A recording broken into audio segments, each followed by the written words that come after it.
I'm Louis Strock from Fort Worth, Texas. Welcome to the Aesthetic Society Roundtable. Our group discussion will focus on a potpourri of subjects that each of us is asked about quite a bit in meetings and other activities, and hopefully you'll find this to be helpful. I'm honored to have a great group of colleagues, Pat McGuire, Brad Calabrese, and Rafa Koto. The first subject I'd like to touch on is a discussion of the current breast implants, and I'd like to get each of your view of, if you had to pick one implant that was your favorite in your practice, what is it, why? And then do you also think that these implants are meaningfully better than the ones you've used previously in your practice?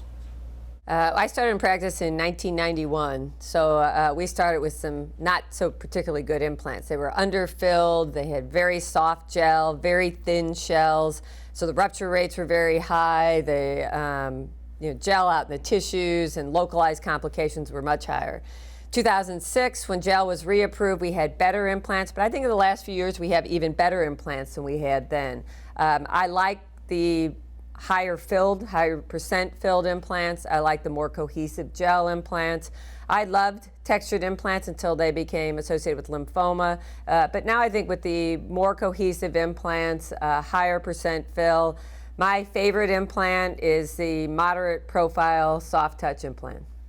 Brad, what's your favorite breast implant in the current toolbox? Yeah, well, it depends what I'm doing. But I would just say that, I believe an optimal filled implants is the most important. And so now that Mentor, even though they're with the fourth generation, have an optimal fill, that's helpful. I tend to use, based on what I'm doing, a mid-range cohesiveness, a more cohesive gel implant, but not the most cohesive because I think it has its own problems. And it's a rare case where I really use a Allergan cohesive. But a soft touch or a style 106, 107 from Sientra are all very similar, all smooth devices for that. I tend to use generally a SRM, like a SSM, a moderate profiled implant, especially in augmentations. I want something a little wider and flatter, and I'll go up to, if I'm going to use a more projecting, either a high profile Sientra or a full height implant from the Allergan Inspira line.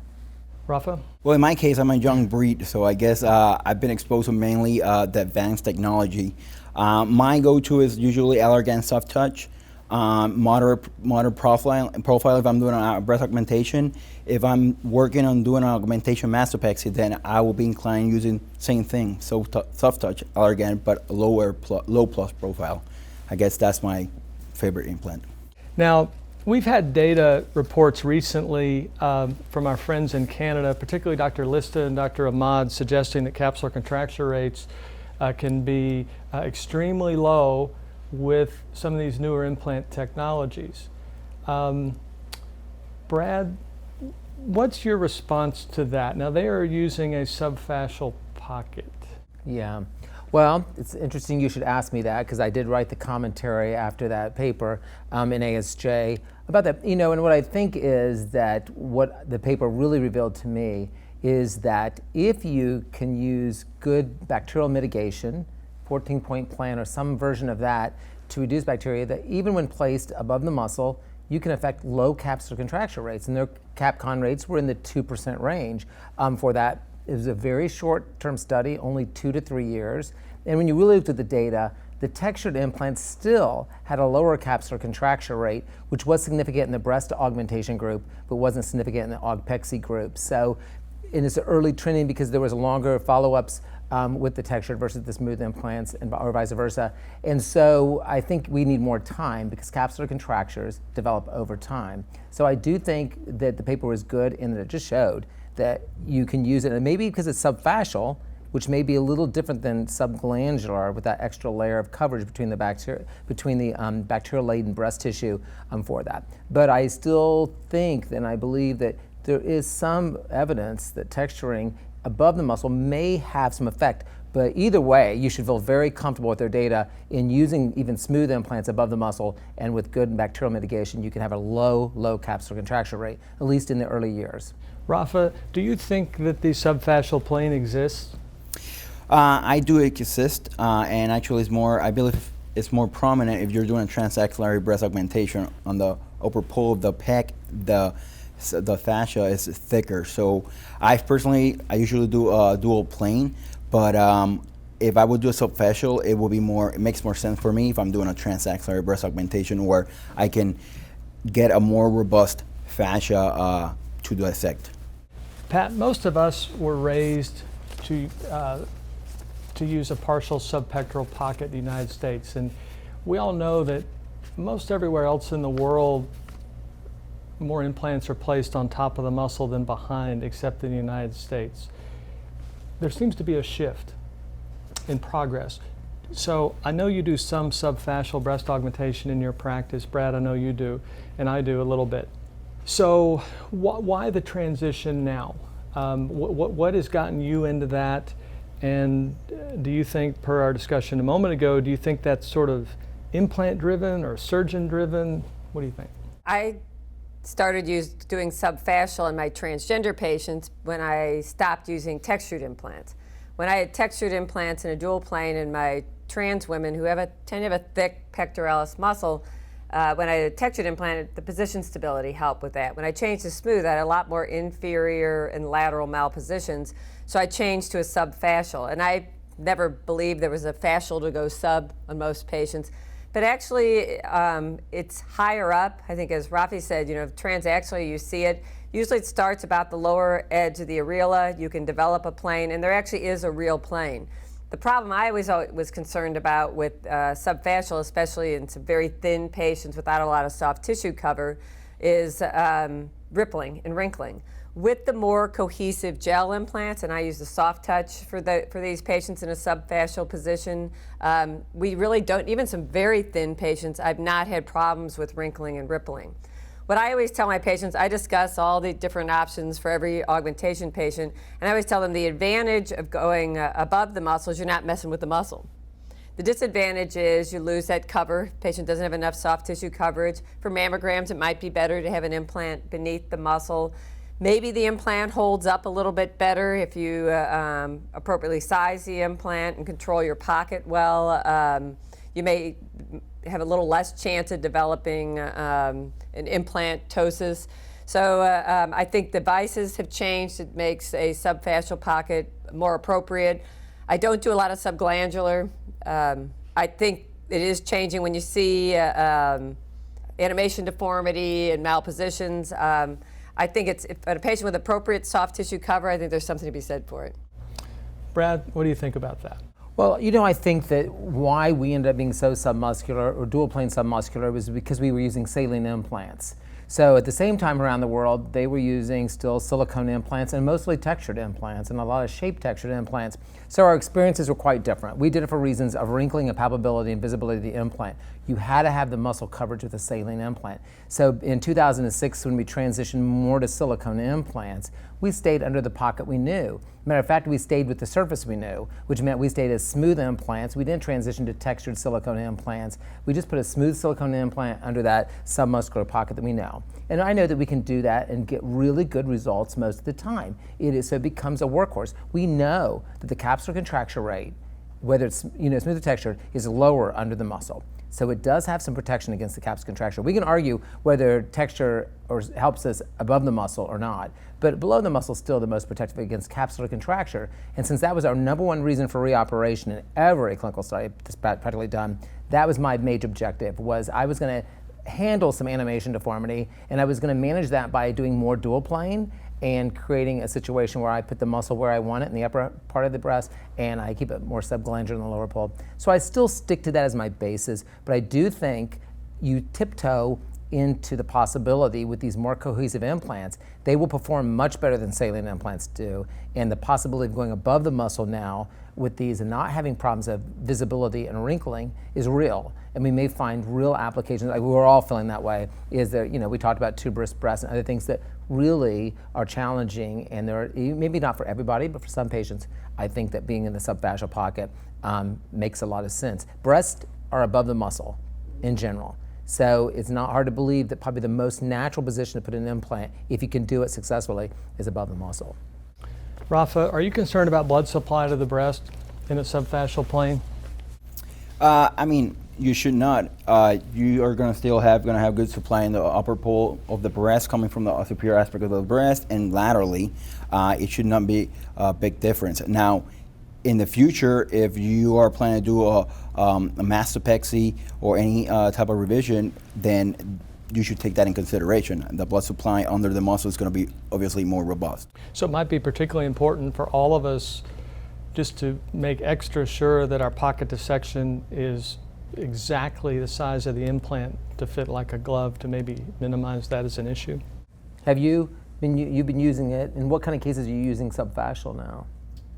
So I have done some subfascial primary augmentations that I've maybe discussed the issue a little more thoroughly in patients with an angled rib cage, where we talked about, okay, if we're not going to use texture, what can we do to do something different to prevent the muscle from maybe resulting in an early malposition. Even with precise pocket dissection over time, that can still become a problem. So I don't have long-term outcomes more than a couple of years. I like what I've seen so far. It's with the newest implants. I also have used it in some augmentation mastopexies where, again, similar kind of issue. Even in some weight loss patients, if their tissue thickness is adequate. I'm interested in it, very interested in it, and I like what I've seen so far, and that's all I can say. I have a quick question about that. Especially since you mentioned about massive weight loss, do you think subfascia, the fascia, could act as a support structure for use like the same way as a scaffold or for patients who have poor? So I'm left-handed. I would kind of view that is probably helping maybe to cover some upper pole light folds with some of these newest implants, but I still would use.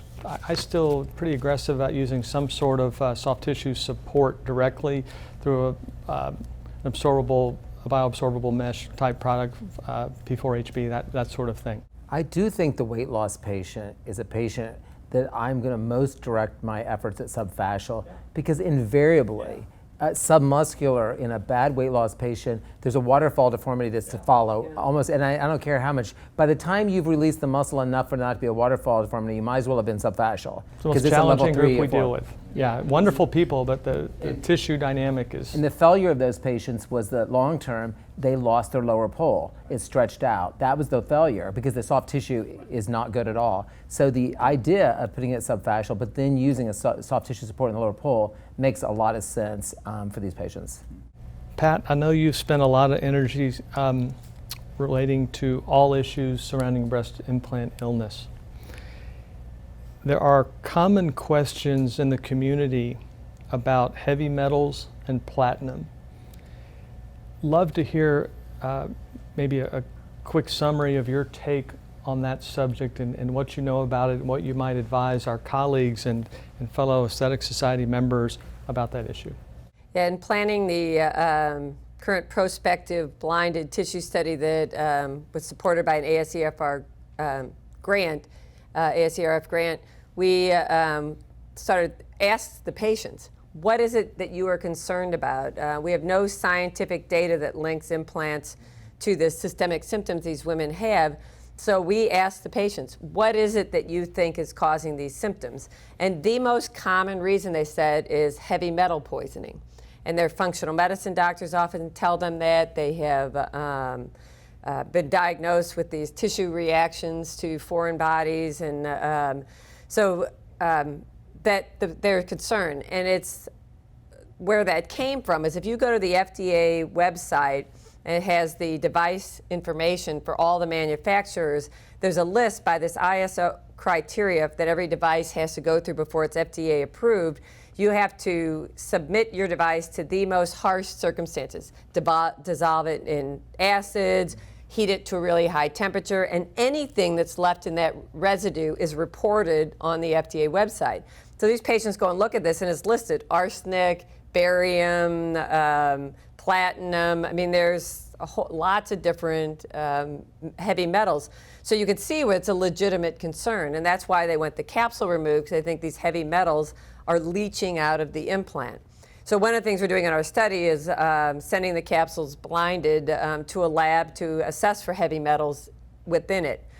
The only one, and when you look at these levels, the level that reported on the FDA website is they're all at levels that are lower than EPA guidelines for what's safe in drinking water. It's by orders of magnitude. I mean, it's not like it's 10%, it's like 1/1,000,000% of what it is.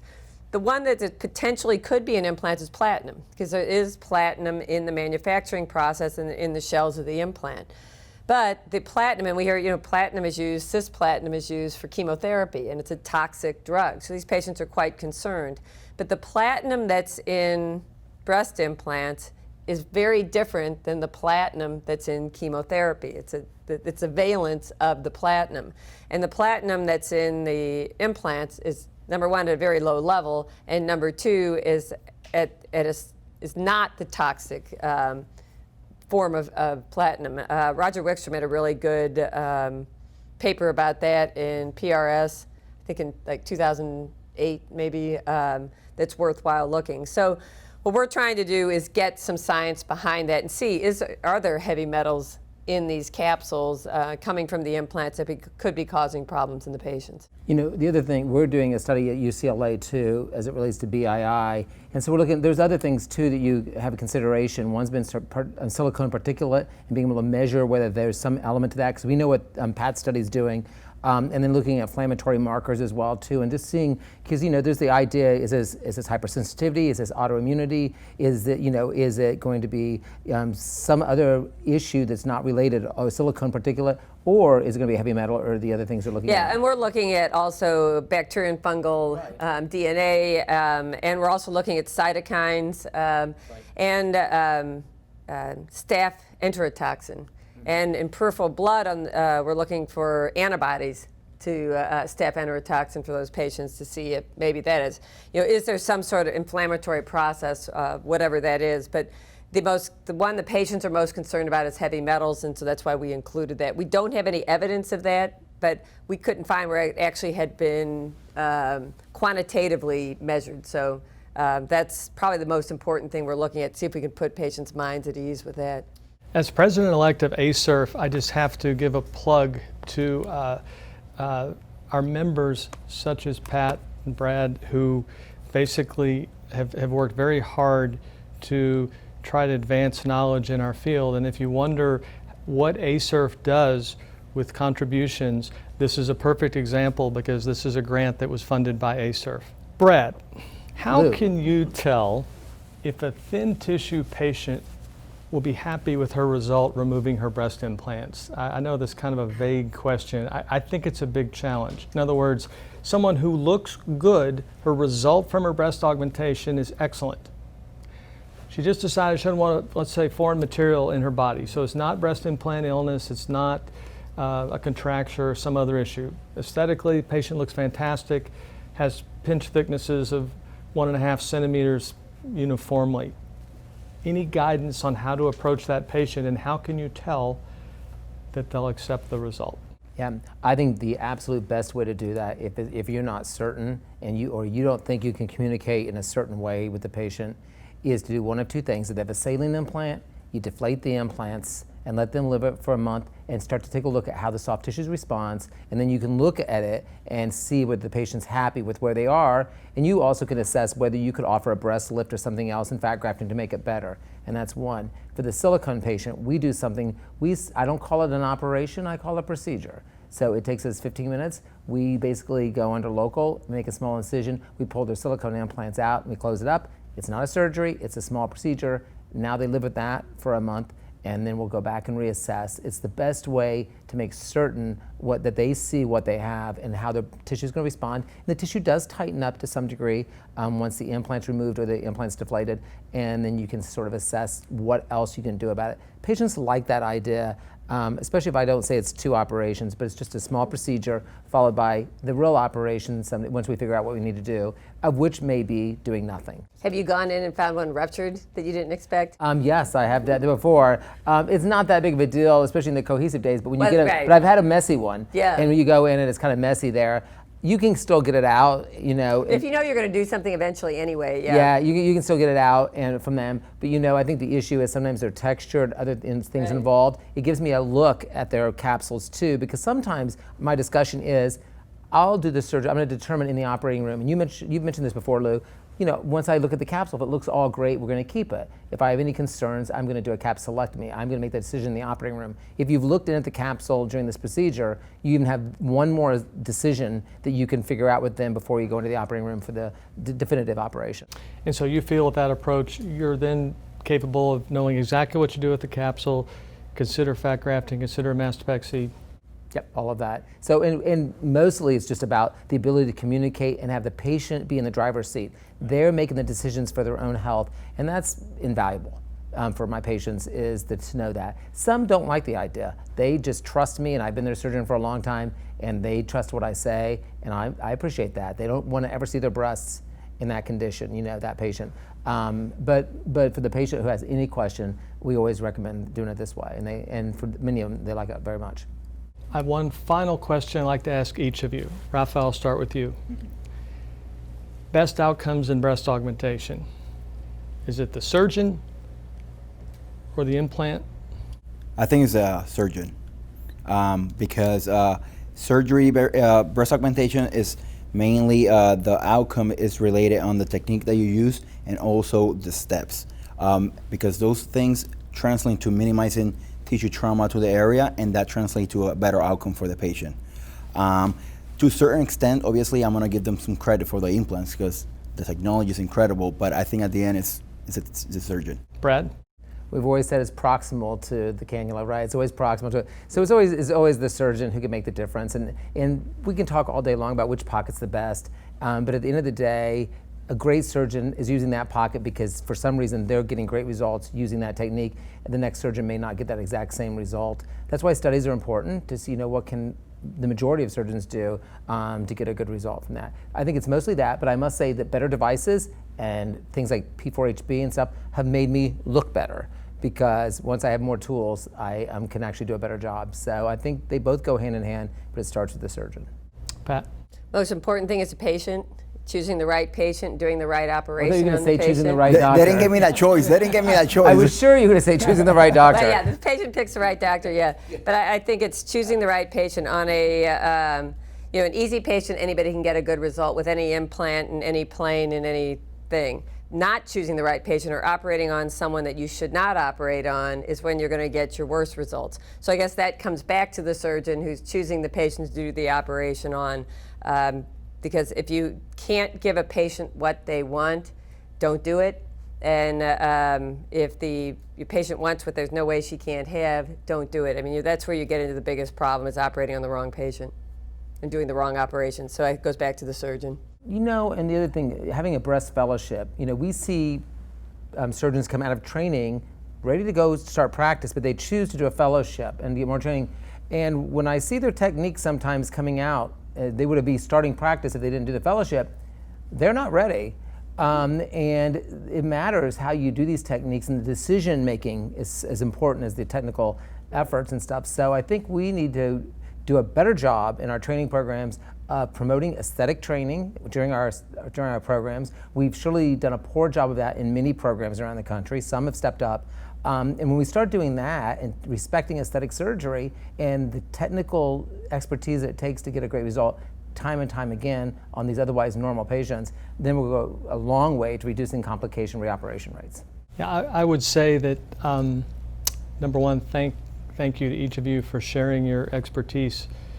We are all people who have a lot of respect for what it takes to hit a home run doing breast augmentation. And many think of it as a very simple procedure, but there's more to it to try to get a great result. Thanks again to each of you for a fun discussion. Thanks to Allergan for supporting the Roundtable series. Please, if you'd like to see this Roundtable again or other Roundtable programs, please look at surgery.org. Thank you.